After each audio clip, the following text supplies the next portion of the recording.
मैं पिछले 25 सालों से भारतीय जनता पार्टी का कार्यकर्ता भी रहा, पार्षद भी रहा, बोर्डों में चेयरमैन भी रहा, पदाधिकारी भी रहा।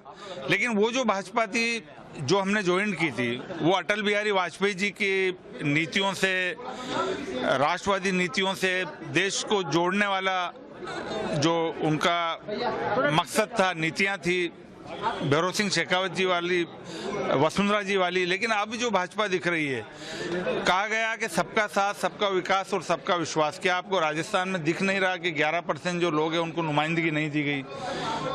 भारत सरकार के अंदर कोई भी अक़लियतों का कोई मिनिस्टर नहीं है। तो ऐसा लगता है कि सिर्फ गुजरात के लोगों को ही प्रमोट किया जा रहा है, कुछ इंडस्ट्रियलिस्ट लोगों को प्रमोट किया जा रहा है, एक तबके की बिल्कुल को नज़रअंदाज किया जा रहा है।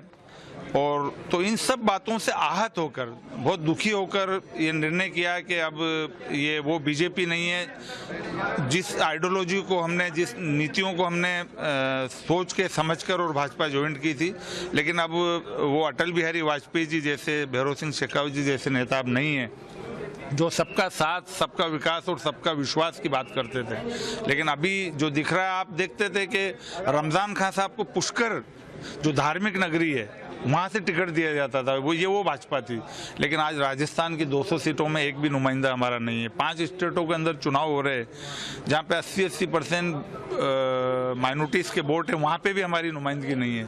तो इन सब बातों से ऐसा लगता है कि जो वादे किए, जो नारा दिया गया, उस पर कहीं ना कहीं भाजपा उससे भटक गई है। और उन्हीं बातों को देखते हुए, उन्हीं सब चीज़ों से आहत होकर हमने कांग्रेस से इस्तीफा दिया है और अब